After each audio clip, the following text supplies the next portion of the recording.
Welcome to my human design experiment.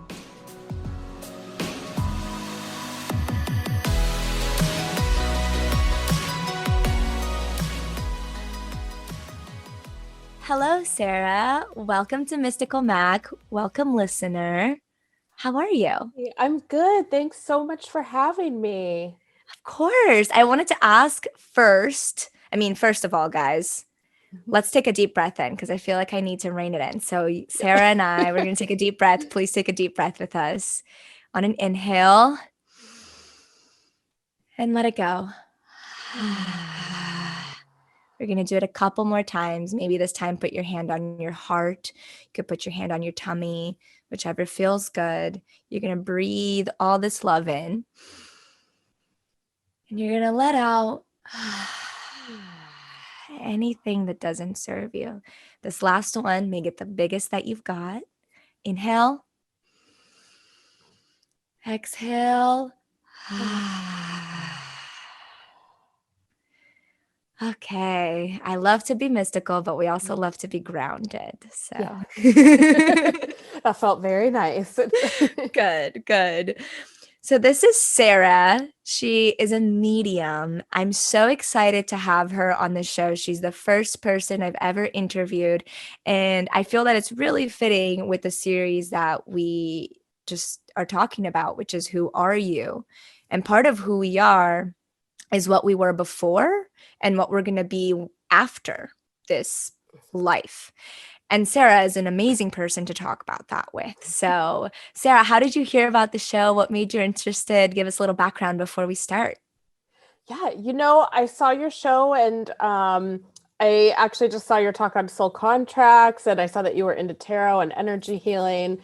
And I just love, I love all perspectives of spiritual work, and, listening to, people in their journey, like going through and learning to embrace their gifts and kind of as they explore. And I really honestly love that we can just talk about this stuff now, like out in the open. I always feel like, oh my gosh, like I kept my gift secret for so long that I love seeing people like you and all the podcasts and the shows that we have now, like talking about just everything, with just such an open mind. So I was really excited, and I feel so honored to be your first guest. And yeah, like I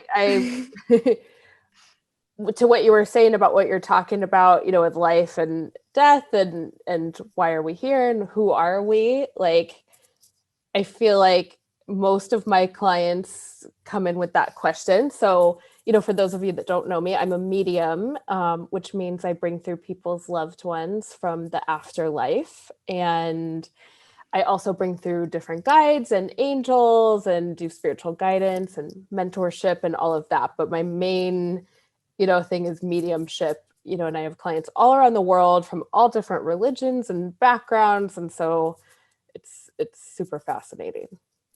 Thank you. Thank you so much for that. You actually answered my first question. I was going to have you explain what a medium is because you're right. To be able to talk about this stuff in the open is so freeing, especially for those of us that just have always known that there's so much more than what we all think when we're first indoctrinated into the society, right? Yeah. So it's lovely to be able to have this conversation with you too. And I love that you mentioned that you have clients from all across different religions and backgrounds. I think that's really important because death does not, I'm about to quote Hamilton here. Death doesn't discriminate. It doesn't care if you're a Christian, if you're a Muslim, if you're, like me, if you just don't have any religious tether, it really doesn't care. And I guess you could look at that as calloused, or you could look at it as very fair. Yeah. we all go through it. We all lose people. Like, it happens to all of us one way or another. So yeah. So we might as well learn to deal with it. And I think your work is it's so important, I should say. And I feel like to a lot of the population still, it's not quite, people have a hard time believing that crystals, these beings that have been here longer than you or I for like probably eons, they have a hard time believing that that has energy. So, Yeah, you like know, as I sit with all my crystals all around. right, right. And then it's funny to them, it's just like having a quote, quote, mere human be able to speak to something that they never fathom even really, you know, a lot of people probably don't even think about how a spirit never dies. I Mhm, always think about chemistry and how energy is neither created nor destroyed. That's mhm, got to be the same for souls, mhm. right? So this brings me Exactly. to my next question. You said, you know, we all go through it. When was the first, like, when did you realize you had a particular spiritual gift for speaking to those whom were no longer here and chose to come back and connect? Or I'm sure you've encountered your fair share of quote, quote, earthly bound Yep. lost souls. Mhm. Yeah, so I mean, for me, like my childhood, I don't know that I would say that I knew I had a gift. I knew how it registered to me was I knew I was weird. Like I felt very odd. And I was extremely afraid, you know, for the most part, because I would see, you know, earthbound spirits or very dark things. Like I remember being really little and I couldn't sleep alone because every time the lights were out in my room, I would just sense all of these dark beings, and it was like I knew they were going to kill me. Like that was how it felt in my Yeah. mind. And then when I was 5, my grandmother passed away of cancer, and we got the call in the middle of the night. And I made my mom take me to the hospital because I was like, she's not going to go until I go say goodbye. And my poor mom, she's like mourning her mom. Right. She's taking her 5-year-old to the hospital at like 3 a.m., like thinking she's going to traumatize me, you know, Yeah. but I wouldn't allow, like, I wouldn't give it up. So she's like, she just has to go. So, Right. and I remember, like, when I think about that moment, I don't remember seeing my grandmother's like dead body in the hospital bed. I remember sitting on the foot of the bed and talking to her, and her telling me like she had to go, but she could still see me and I could still talk to her in my head and that she would be around. And like I felt like, oh, like grandma just has to go. Okay. And Out I of the just, mouth of babes. I'm yeah, like sorry. right? Like I was like, she's fine. And so I got up and I was like, we could go now. And like my mom was just like, what just happened? Like, and so that was like really probably the strongest moment of like, other people don't register this like I do.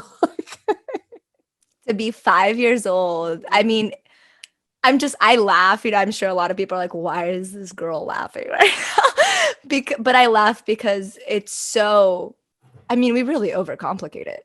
Yeah, exactly. Like, don't And they laugh. They like, you know, we? I mean, you know, you're laughing that we're like joking about this because I'll be doing a reading and it'll be so like serious, you know, they'll be talking about their passing or something really like deep and emotional.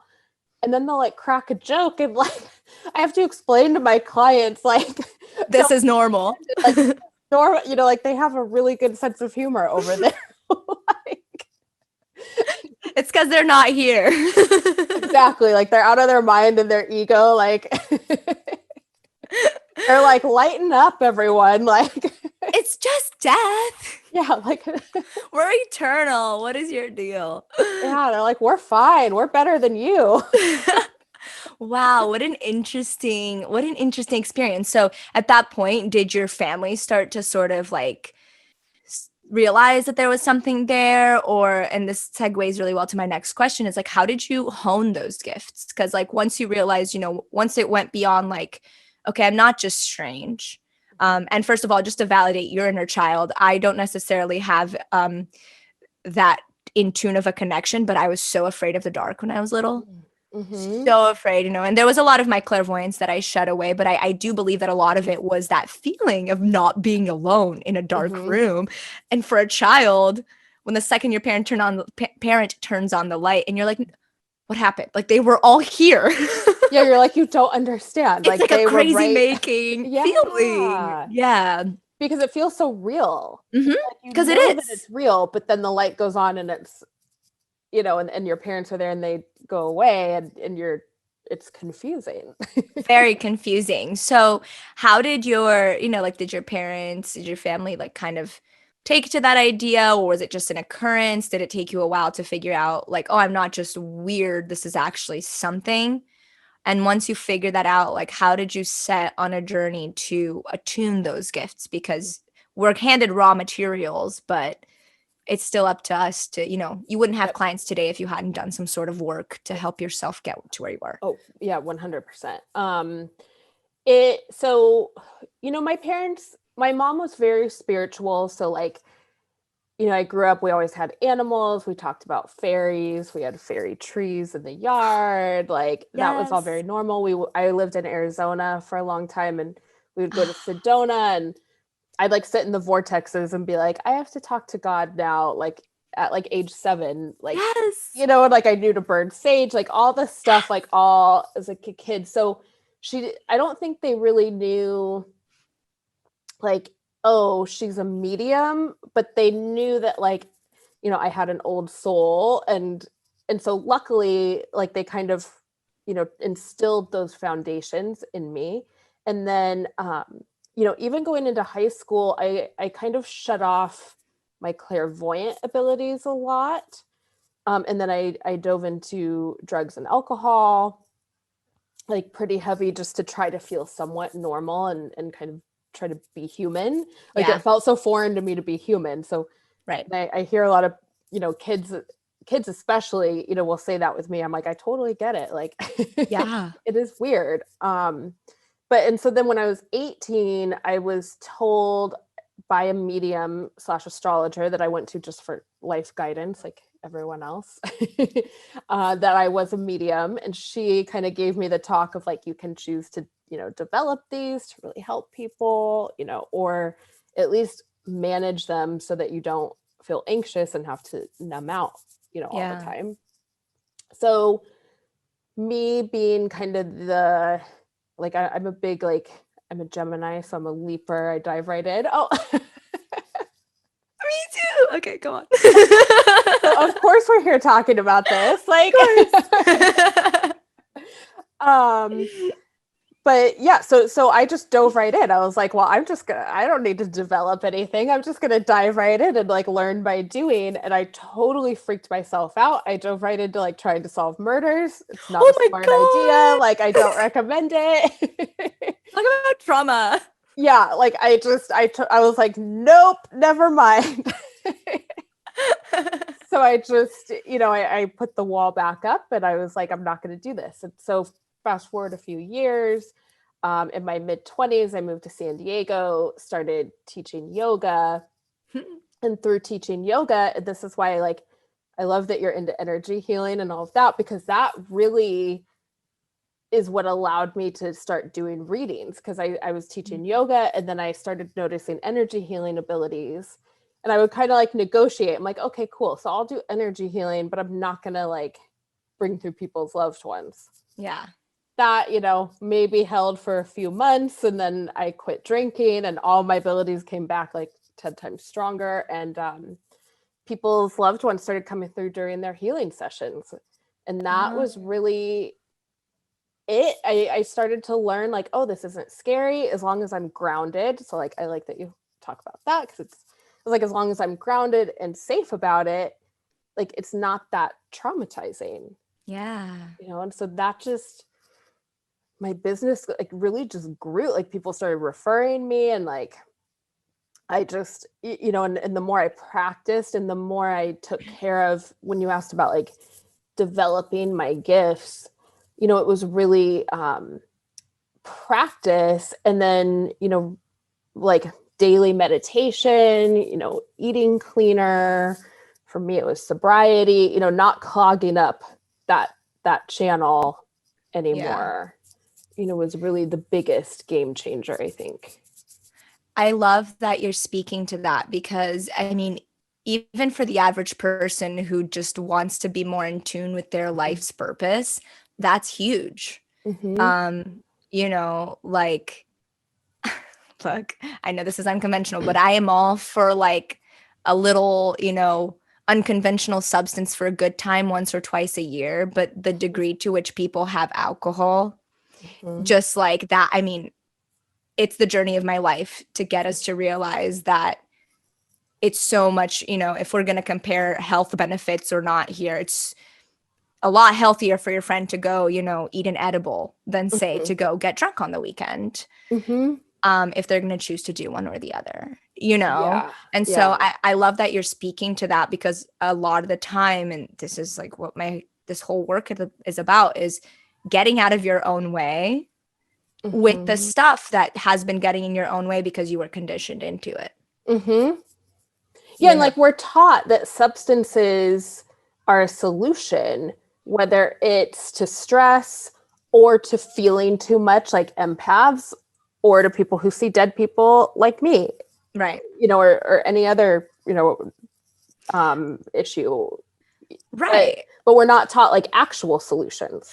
Well, we're not taught either that, you know, like every bit of a dis-ease you have in your body has an emotional and a mental root. If your body had to scream that loud for you to hear it, something's been wrong for a long time. You know, like, for example, I didn't develop celiac disease because my solar plexus felt awesome and everybody was excited in there and my digestive system was like, yay! It was like, no, like, excuse my language, but this bitch literally had no sense of personal power. She needs to see this. Let's give her a digestive issue. Yep. You know, so exactly. I love that. And I love your, it's so interesting too that, you know, it's funny, I'm actually just about to finish a yoga teacher training. I'm just about done with my 200 hours, which is amazing. Yeah, I'm really excited about it. This is great. We have a lot of parallels here. This is awesome. But as I'm listening to you, and you said that you're someone who had the foundation of spiritual beliefs, and, you know, there are beings like fairies and angels, and they're all around us. And even you succumbed to the normalcy pressure.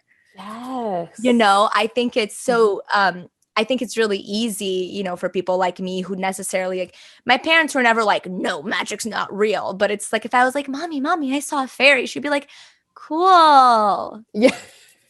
So cool, honey. Was it pretty? Like, it wasn't like, wow, what did it look like? Was it flying in front of your face? Like, what, you know, no, you could tell that there wasn't that sort of belief on their part as well. And it's really easy for me to be like, oh, well, I was always going to have a hard time developing into my gifts because I didn't have that foundation. And so to hear someone that had that foundation and you still sort of fell into that normalcy trap, like, did you have any sort of feelings about that when you were sort of getting back into your gifts, or were you pretty compassionate with yourself about that? Because I feel like I would have lots of feelings about that. Yeah, no, I had a lot of shame and blame and like irritation and judgment on myself of like, if I just would have, you know, stayed on the right track, I would have been able to do this sooner. And, you know, of course, like all of that stuff came up for sure. But, you know, I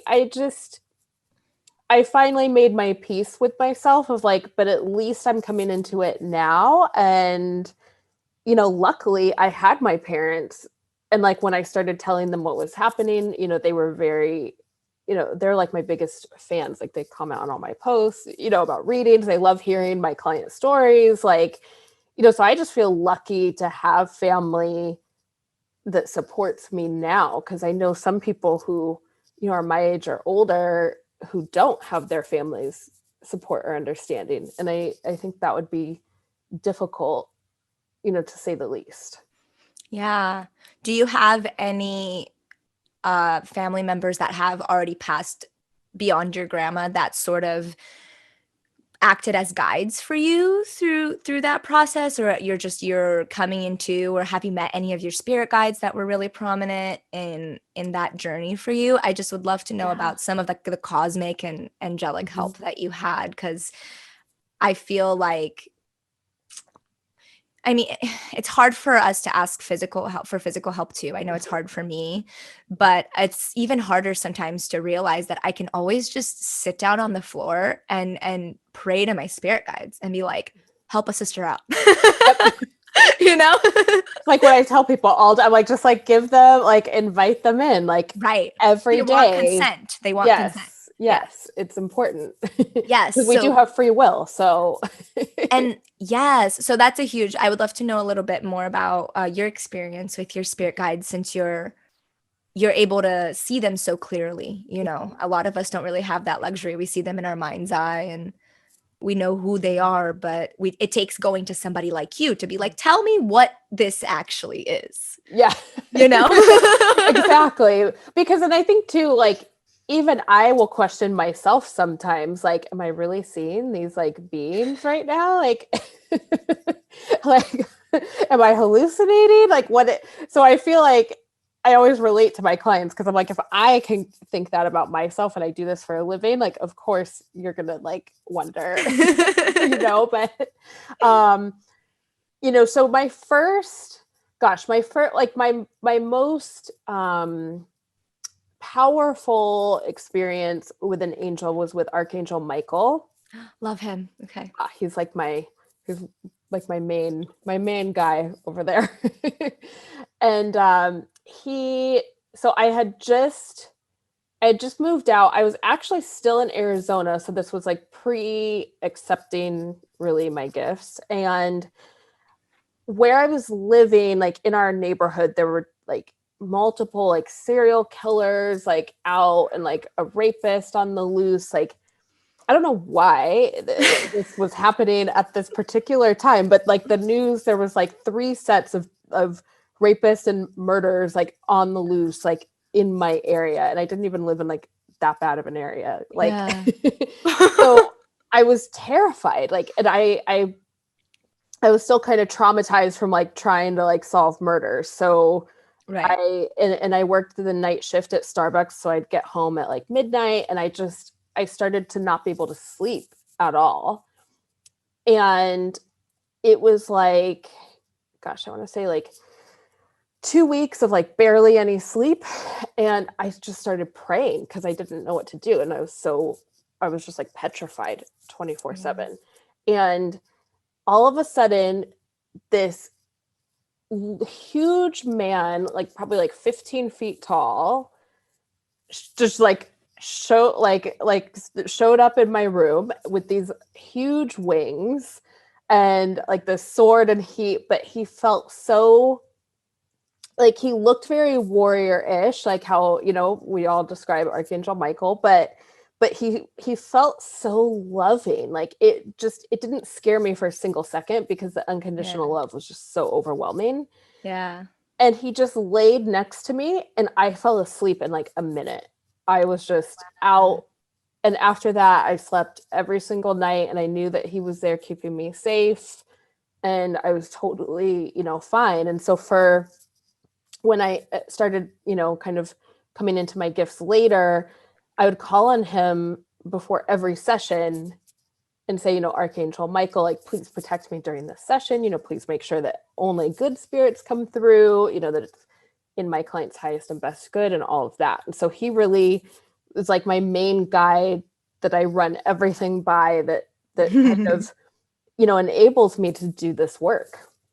Yeah. That's really, I mean, he's such a powerful presence, and you can just tell by how many people resonate with him and how many people, for lack of a better word, like use his presence in that way.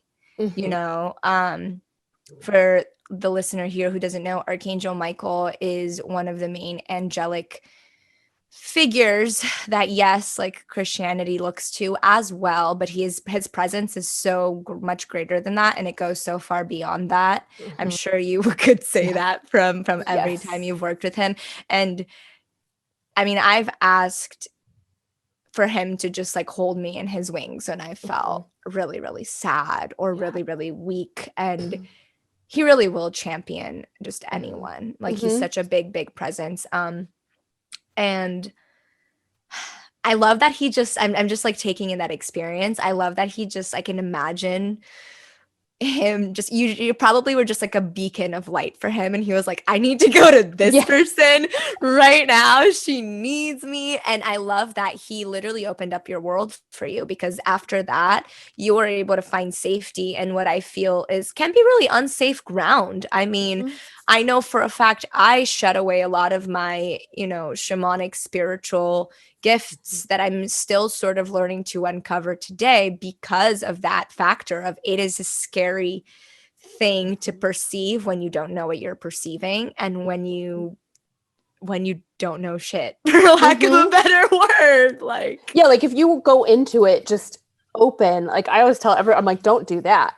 no. Like, you need to have some guide, whether it's your grandmother or an angel or a spirit animal, that is, in your culture, like that, is with you, or like, it doesn't matter who, but just someone. Someone. And I think too, it's really important, and I'm sure you can attest to this. I'd love to hear your perspective on this. It's so important to not bite off more than you can chew when it comes to these gifts, because I feel I'm like you. I'm like, I'll learn by doing. I'll just fall down the rabbit hole. I'm like Alice. I'll explore Wonderland. I'll be fine. Nobody will cut my head off. Yeah. Like, but it's so, and yes, we are so divinely protected. I really do believe that. Mm-hmm. But like you said, we have free will, and we have so many, especially those of us that lived in a society that are older, that didn't have even, we had even less conscious parents than you see nowadays. Mm-hmm. There are a lot of different parts of us at play, and some of them are really young and they don't know what they're doing. And you Mm-hmm. could go into something with, your grown Sarah perspective, and something pops out at you that maybe brings up a feeling of being really scared from when you were little. And all of a sudden you have that inner child living inside you for a moment. And if you don't have a guiding light around you, Mm-hmm. that moment could turn into, do you get what I'm putting, like, do you Yep. pick up what I'm Mm-hmm. putting down? Yeah. So can you speak, like you said, you don't tell, you tell people it's not a good idea to just go and open. Can you describe, I'm, I try to make things tangible to people. So Mm-hmm. can you try to describe what it is, the experience of kind of stumbling in the dark, as opposed to when you figured out, like, oh, okay, let me hone my energy healing. Mm-hmm. Oh, people are coming through. Oh, and kind of, I'm sure now you have a really flawless, foolproof process. Mm-hmm. Can you describe what it was finding that footing and then finally having found that footing?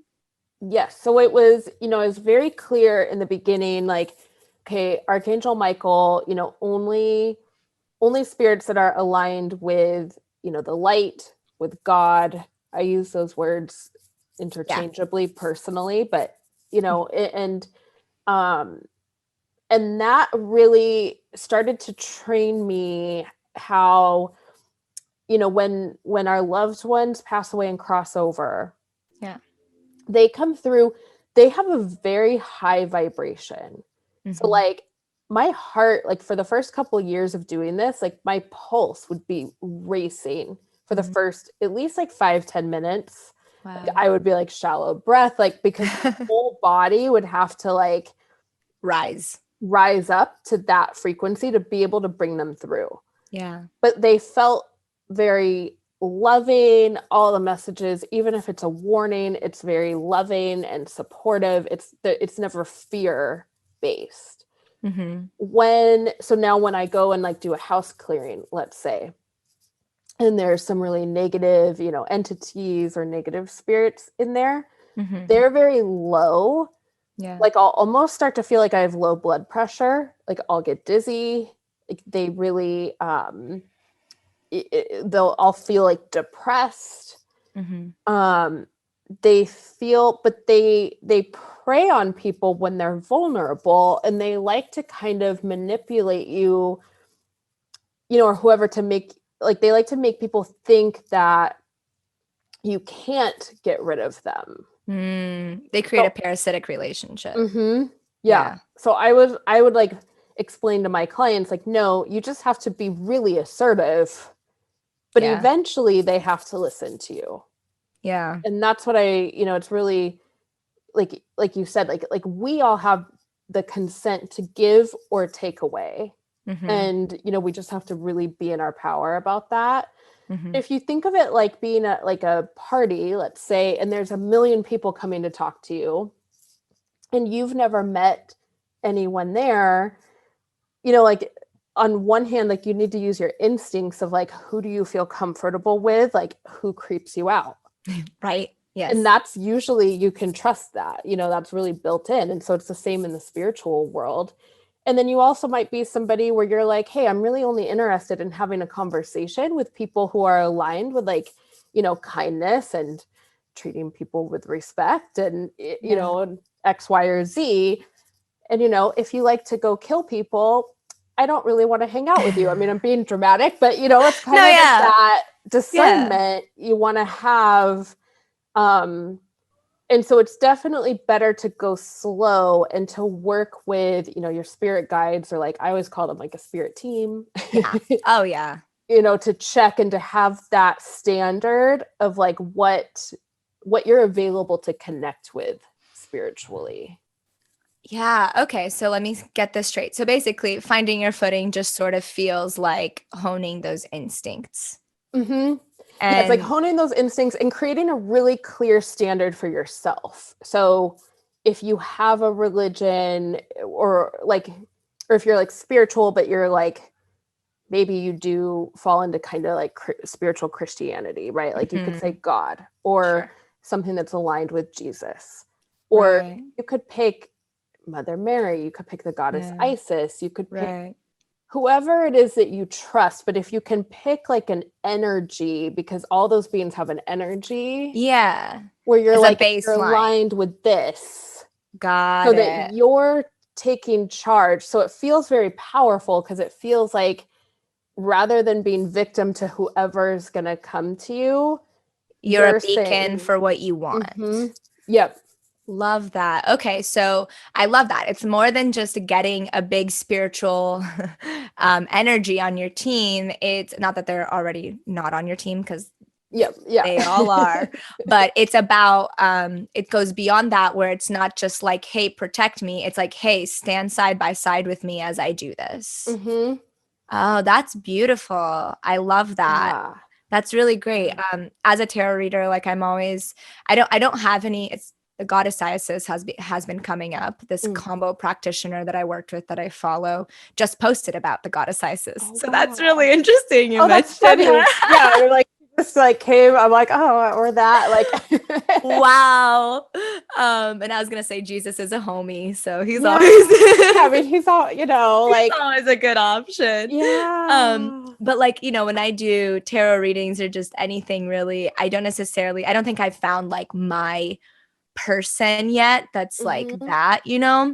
But part of me, I think, and this is part of unconscious ego, I think, has always been like, oh, like I don't want to give my power away to like this big thing. And you're helping me see how it's like, it's not actually giving my power. It's like linking my power. It's Mm-hmm. like linking my power with Mm-hmm. this thing that chose to stay at a vibration that a body can't hold for a Yeah. grand majority of the time. Mm-hmm. And that momentary link just sort of like, I picture like opening up, like a Mario Kart, Rainbow Road, how it's like this big Oh, mm-hmm. the raceway, and it looks this big road of light. It's almost like Yeah. you're standing in the dark, and when you align yourself with a big being like that, it's like Mm-hmm. a rainbow road opens up in front of you, and you can kind of walk it without falling off the edge. Yep. Yeah. Yeah. Exactly. Or like, and how spirit describes, like when I talk about spirit team, like we all have a team of guardian angels, different Right. guides, loved ones, ancestors, all of that. So Yeah. they always say, like, it's kind of like we're here on earth living our human lifetime. It's like we're hiking through a forest, right? And we have our map, we know where we want to go, but like we can still only see what we can see. Right. They're like the drone up there, like pointing and being like, hey, turn left, that's actually faster. Yeah. you Or know like there's a rock over there. You're gonna be stuck there if you go yeah. that way. Like, don't Okay. waste your time over there. It looks really nice, but it's really not that, like they're Yeah. your eyes in the sky kind of a thing. We're here to amplify your power, not like turn you into a robot and like take your Right. power away.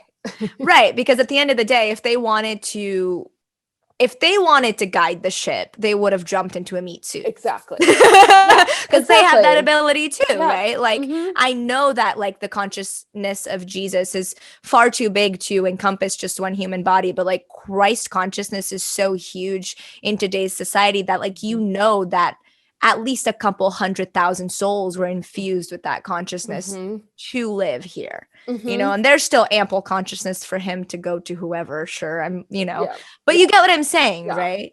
Yeah. This is an interesting question. Do you feel like you have a little bit of consciousness from any one particular guide that you align yourself with? Like, you know, you mentioned ISIS, we mentioned Jesus. There's so many, but what do you feel? Do you feel? I feel like I personally feel, I guess, resonant is what I would say with like Christ consciousness. Like I feel very much like that's like, you know, the ocean where I'm the drop and I come from there, you know, it's kind of how I see it.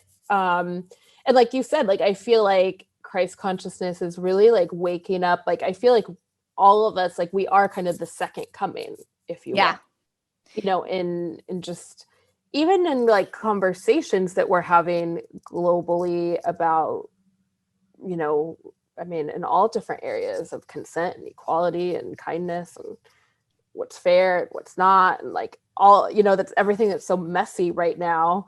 Yeah. I feel like is really that consciousness because we're wanting to bring everything into integrity. It's messy as we're figuring that out. Yeah, I love that you bring integrity into it because integration, I think, is a huge part. We've lived in such a compartmentalized world. I think we still do live like I think you and I and people like us, we're the minority, but we feel like the majority when we're communing with each other because I think we just have this greater knowing that things are shifting and changing. But we still live in like a really compartmentalized world.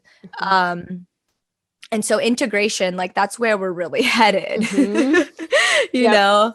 And I do want to explain too, because like when I'm saying Christ consciousness, you know, I have this feeling that some of my listeners are going to try to link it to religion, and it doesn't have anything to do with religion. It has way more just to do with unconditional love.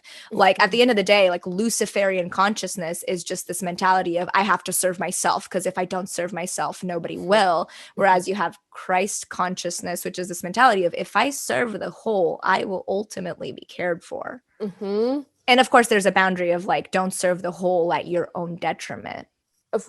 Unspoken, like, okay, harder, right, you know, but service to others, realizing that there's an infinite loop running through you and to others and back again. Yeah, and that we're all connected and we all come from this unconditional, you know, this place of unconditional love, which I feel like has just been kind of forgotten, you know, but like when we pass, we remember because we go back there, you know, so it's like now, and I think that's why there's more of us having these conversations now and there's more interest in it now because of this Christ consciousness, you know, because we're all remembering and we're starting to remember who we really are, where we're really from. Yes. Okay. I have just one more question and then a little question to ask you that you're more than welcome to say yes or no to. But first of all, I want to know what is your advice, or I'm not even going to say advice, but just your opinion on living, truly living, and like this life as you know it. And this is an opinion you've deduced from working with the dead. What is something that you can tell the listener here who probably has never spoken to a dead person before, you know, or just seen it on TV or read it in a book? What is your opinion on living this life now that you've had so much work and contact with people who did it and are beyond it? You know, they always like to talk about little moments when they come through. And so I think that we can get caught up in wanting to do the big things, and it's not to not do that at all, but to really enjoy like the little, like the at home nights with your family, or a deep conversation with a friend, or a sunset. Like it sounds so cheesy, like I know, but like that's like they mention those things like when they come through, and how to live as if every single, every single interaction that you have has a ripple effect. Mm. So when we die, one of the things that they always take me through in their life review is that we feel everything that we put out, and it's like everything. So Mm. if you, flip out at a server or a barista somewhere, and that ripples out and causes everybody to have a bad day, Yeah. like you're going to deal with that sometime, but like on the positive spectrum, like if you're like so nice and you're one of those people that you're so respectful, and maybe you take your time and like ask people how they're doing, and then like you don't see how that changes someone else's mood and how they go out. So when you pass, like you get to experience all of that, and like you get to really see the ripple effect of your life. And I think Wow. that, we forget that we are causing ripple effects, every day. That we have that much impact. Mm-hmm. Yeah. I actually got chills while you were talking about that, because to me that's not cheesy at all. Like the I mean, I love the saying that, the little moments make up the big picture or whatever. Mm-hmm. I'm sure someone Mm-hmm. said that at some point before. Yep. Um, and it makes me think of the movie Soul. Have you seen it yet? Yes. Okay, like literally best work that Pixar has ever freaking put out. I'm Yeah. just I have a, like I need to rewatch it again, but I just remember how that just that simple scene of a leaf, like a Mm-hmm. fall leaf falling from a tree and landing in 22's hand, Mm-hmm. and how on its way down it almost looks like this magical being, right? This little fairy, and then it lands in your hand and you're like, that was just nature. That was just wind with a leaf with the perfect timing of fall. And it was this tiny moment that was crafted by so much wisdom and Mm-hmm. consciousness that could have never, it would have, no movie set could have made that moment Yep. occur, is what I'm trying to say. There no amount of Mm-hmm. planning, no amount, like they could have tried, nothing would have made. And even in movies, I've done my fair share of, screen acting and stuff, and some of the best takes, something crazy happens that you had no idea was going to happen, or Yep. you mess up a line and it actually creates irritation, which then you can channel into the scene, and then that ends up being the take that they used, whatever. So I'm getting chills because I think if everybody lived their life with this idea of I'm going to feel everything that I've put out Mm-hmm. when it comes to a close. Mm-hmm. Um, and then with this awareness of the little things make up the big picture, I think we would have people who really want to be conscious and Mm-hmm. people who really want to grow and learn and decondition Mm-hmm. from this society. Mm-hmm. Yeah, and I think that you would just, it's almost like we would collectively like slow down a little bit, like, and we'd speed up our consciousness really, but we'd Mhm. slow down in our interactions with people and with nature, and and it wouldn't be this huge rush that like everything has to be so big or has to be productive to be important, and we would really just enjoy our life more and ripple out more joy. And I mean, I feel like we could easily, heal humanity and the world and like I mean, the ancestral wounds that would be healed, like if yep. people were just to slow down, or ask the bush before you pick its flower, Mm-hmm. or like stuff like that. Like I just that yeah, I really love that. Thank you for bringing that insight. I think that's going to be really valuable for a lot of people. Whenever I'm recording this, I always get like this intuitive sense of what my listener might be feeling in the Yeah. moment, and I just have like a very intuitive sense that this is going to like It's going to be a sentence that people are going to be like thinking about, and then they're going to forget it for a moment. And there's going to be a moment they're going to be like, oh, the dead talk about this, Yeah. or like, this is what they're trying to tell me. Thank you for that. I feel like Yeah. I needed to hear that. So. I love that. It's one of those reminders that you can never not need to hear. I mean, I feel like you always, and then they always say to laugh more. That's like always my homework. Like when I'm like meditating and I'm like, tell me what I need to do. Like they're like, just like lighten up and laugh more. Like it's so easy for us, like for those of us who just see the so muchness of everything. Mm-hmm.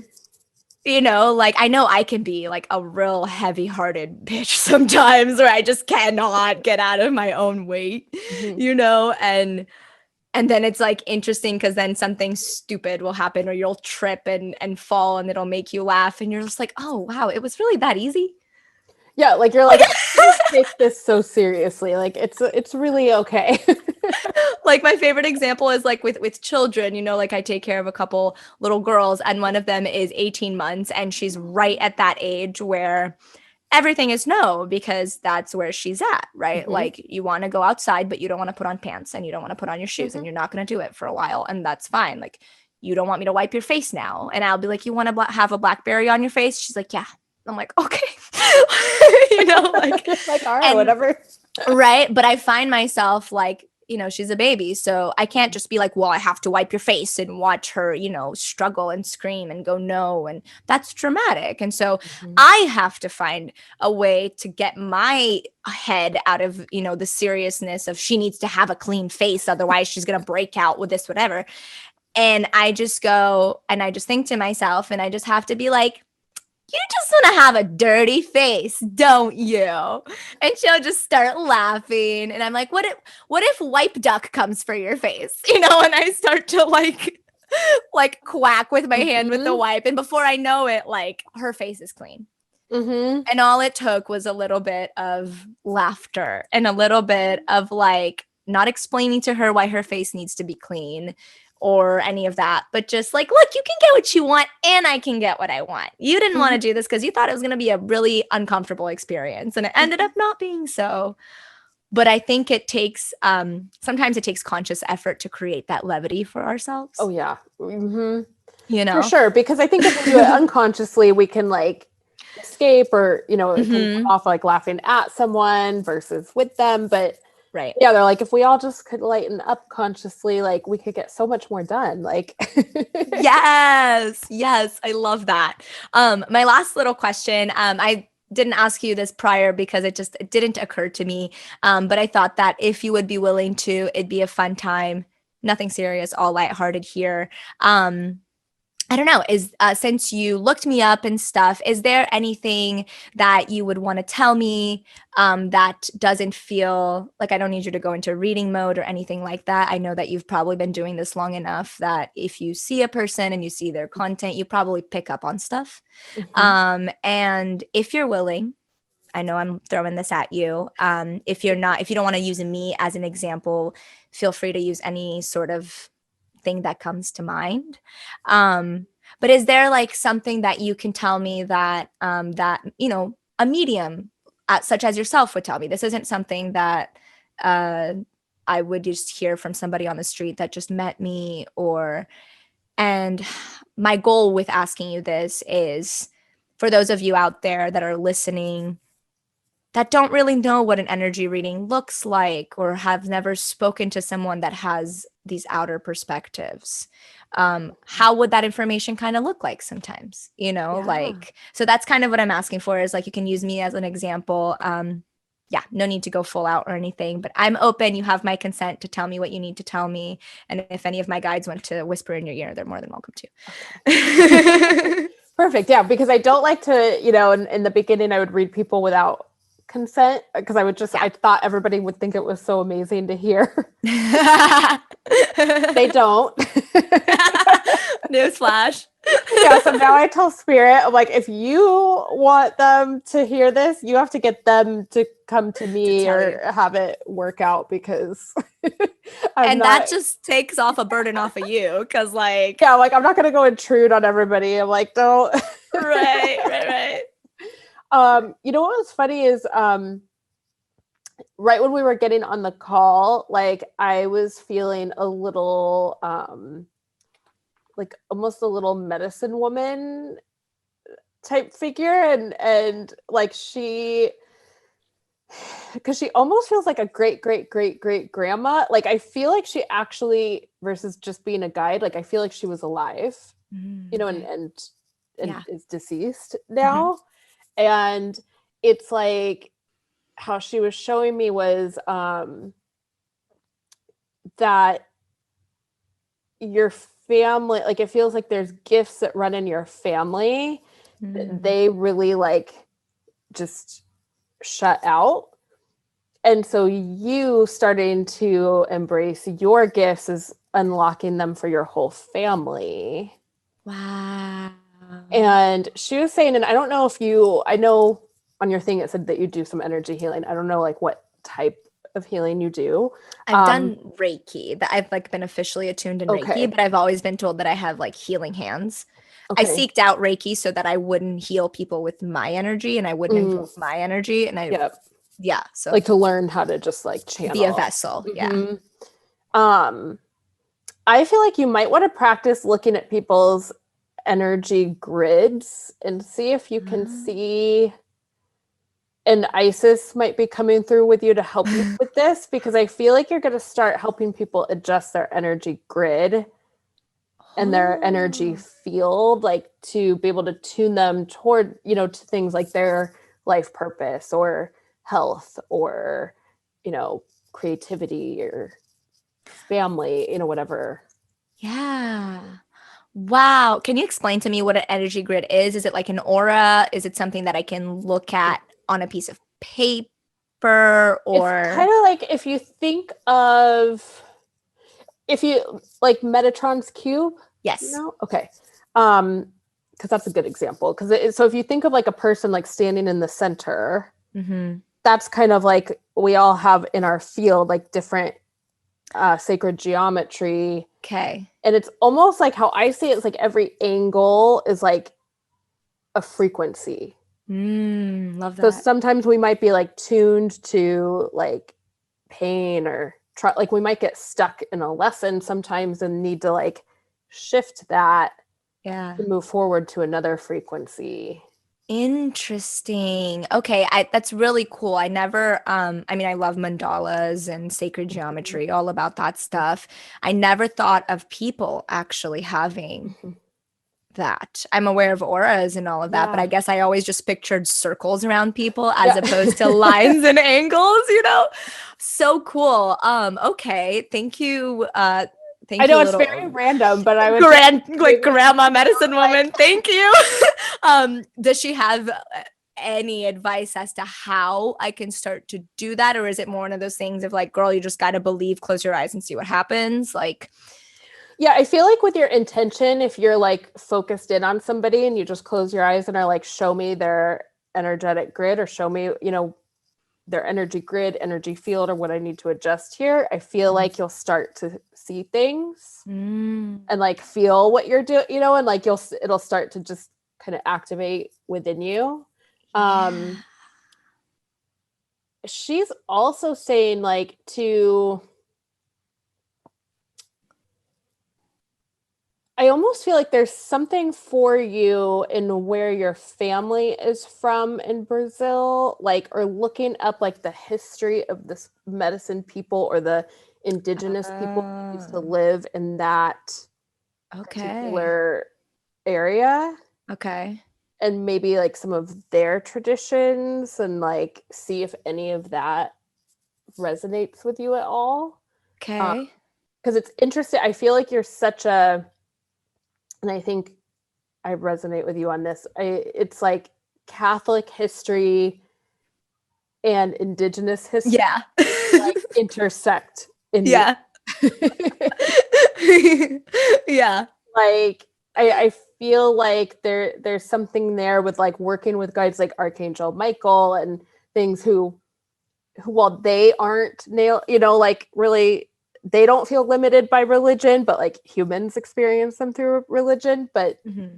them and bridging some of your indigenous roots and gifts. I feel like that's really in your purpose with your gifts.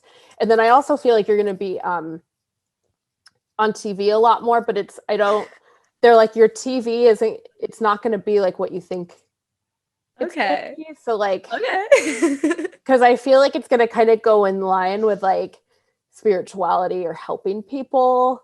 Yes. Versus you might do acting, but like in films where it's like it's about that people, yeah, or something like where it's going to intersect, or like I could see you doing a documentary or something. I don't know, I feel like they're like it's not gonna unfold how your mind, like how you think it is. Does it ever?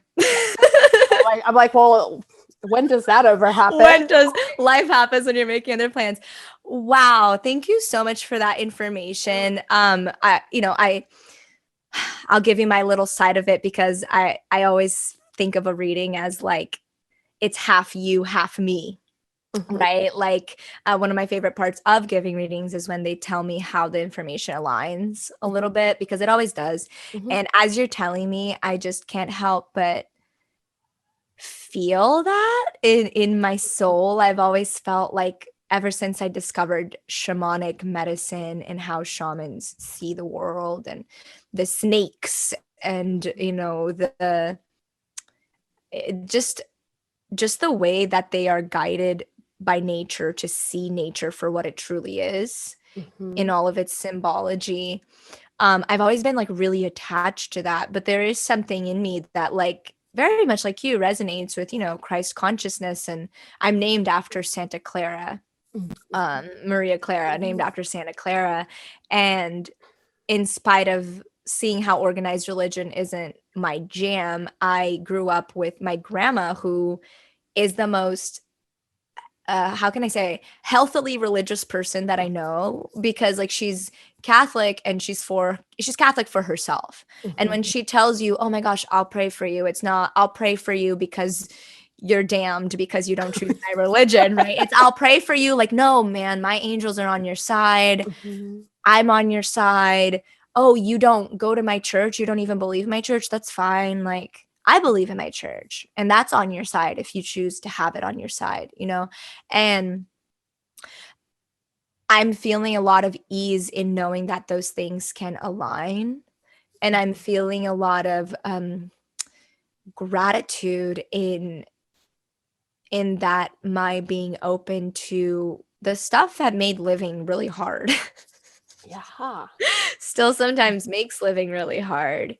That stuff is actually like unlocking things, for people that I care about. Like I can see my mom's light worker abilities more and more nowadays, mm-hmm. I can feel what are going to be my children, like sort of like looming about, waiting for their, not in a rush, but like waiting for their moment. And just to know that by the time they enter, they're going to have just an open source to what I had to sort of like pull out of my ancestral mm-hmm. history. Yep.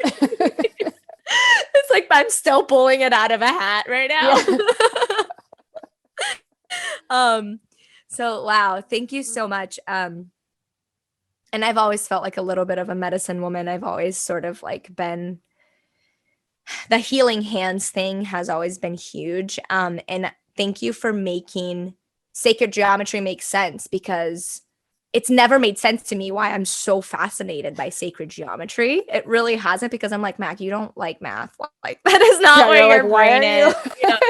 Like what? But I've always been so fascinated by this idea that the simplicity of these little grids actually make up our whole world.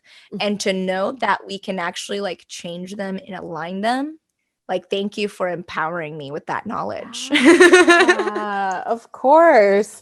Not everybody, they don't share that with everybody. So thank you. Fun to get to like, go deeper than like just trust your intuition. Not that they ever keep it that big, but I mean, Totally.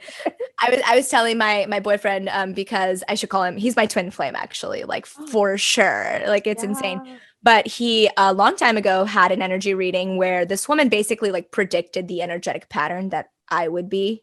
Mm. And it's really fascinating. And he was just, I was telling him, I was like, because he was like, I don't necessarily put so much stake in it that I'm like, yes, everything word for word. But I know that the general consensus of what she was saying is true.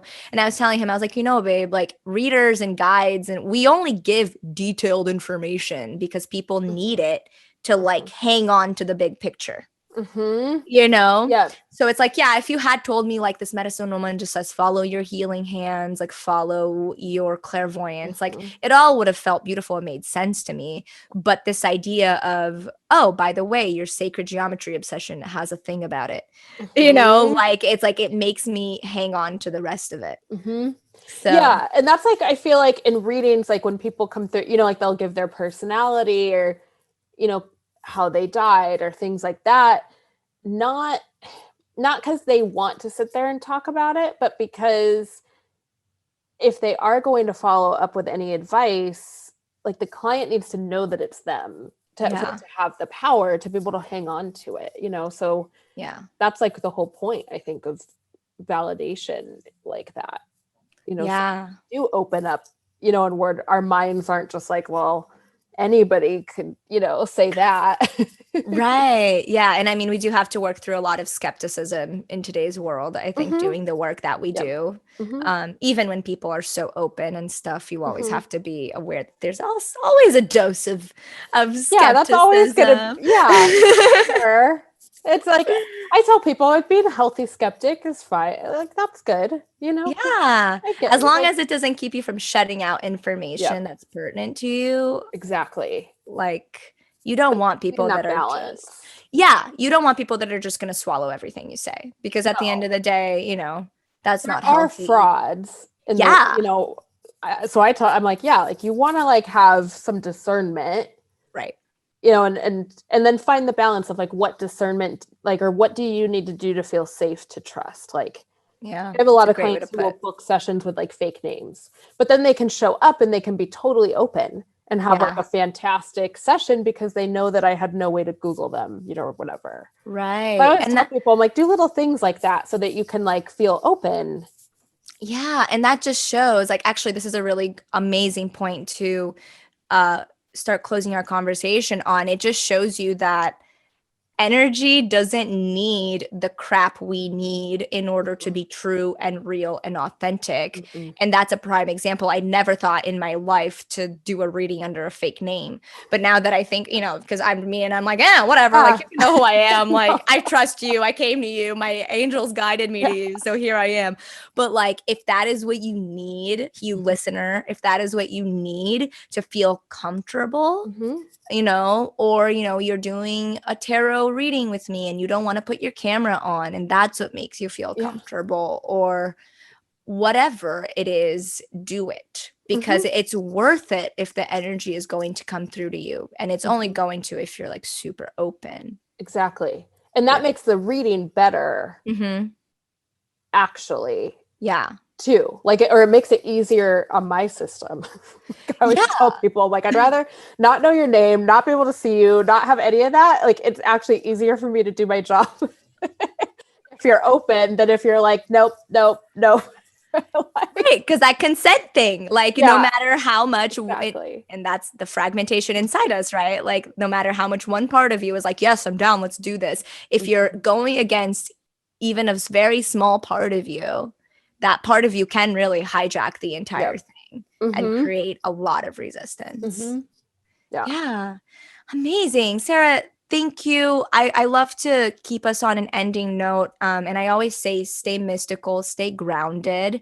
So instead of that, I want to have you just, how do you, I guess, like, what is your parting word for the listener who really, even after this entire incredible conversation, has a little bit what I would call still a dose of unhealthy skepticism, or I should say like a lack of openness to this. Like, is there any sort of thing that you can say to help them to, I don't know, I guess like use your intuitive gifts? What should we leave our listener with today? You know, like ask, like, you know, what if it's loved ones that you want to, that like, you know, you're afraid to trust that they can connect with, like really unhealthy skepticism is fear. I think at the core of like, we're afraid of being screwed over, or we're afraid of getting our hopes up and looking like an idiot, or whatever story our mind has, you know, or we're afraid of it being dark and scary, or, you know. So like, I find that if you just like look at like, why am I so like lean into your own skepticism, and then like actually like ask, like find the courage to just like start to open up, like just be like, hey, give me a sign that you're there. And then when you get that sign and your mind is like, I don't know, you could be making this up, like ask them, like, give me another sign if this is really real. And like the more you do that, you actually work through your own skepticism, and you start to get so many signs, and it's like you know, you can get to the point where there's no way that anybody could make it happen, you know. And like, I mean, like, I feel like every day I say that, like, I couldn't have planned this, like something Yeah. like I couldn't have done this, like, even if I tried, like, so you get to that point where it's just so natural that like, of course you believe. Yeah. You know, and like, and you don't have to go force yourself to get a session or like pay somebody, you know, like you can just work directly with the source, you know, and start to just open up with the little bit of signs, and just being willing to allow yourself to receive that guidance and that love from the other side, because they do love you so, so much. Yeah. Oh, that's amazing. Lean into your own skepticism. Nothing inside you is there because it doesn't want to love and protect you. It's just a lot of its protection mechanisms have become very outdated. Yeah, and the only way we shift that is by creating the opposite experience, which is, as you're saying here, invite the thing you're so scared of, and that's not the scary monster or the scary spirit. Invite the connection that your mind is telling you can't get again, and watch that start to flood in. Yeah. And just start small, like little by little, you know. You don't have to go like diehard believer overnight, like just start like little moments at a time. Yeah, because at the end of the day, this affects you regardless. There are so many Yeah, you energies have your around us all the spirit team time. around you. Like they're all here anyway. Yeah, like whether you want to believe in them or not, they're still there. So you may as well. The only difference is they get like, you know, kind of flustered when you keep not listening to them. So you may as well. Yes, amazing. Oh my gosh, thank you so much, Sarah. This has been such an incredible conversation, and I'm just really grateful that we could do this. I hope we can keep in touch, and maybe we can have another conversation sometime. Yeah, and thank you for doing a little bit of a demonstration on. I'm sure a lot of people were just like, oh, her voice didn't change. That's like, you know, like I feel like a lot of people have this idea that like channeling looks or sounds a certain way. And thank you for giving us a little demonstration that it really is just like you hear something that I don't, and you see something that I don't, that wants to get through to me, and you're here to give it. Yes. Yeah, it doesn't have to be all, you know, fancy. No. Thank you so much. You guys, please check Sarah out. We're going to put her links in the description. And if you have any direct questions for her, please feel free to go to her Instagram, send her a message if that's welcome. Yep. Yeah. Instagram is perfect. Awesome. You can also comment on the podcast, leave us a review, ask a question that way. And thank you, Sarah. I'm so grateful you got to be here with me today. Thank you so much for having me. It was so fun. Yay. All right, guys, stay mystical and stay grounded.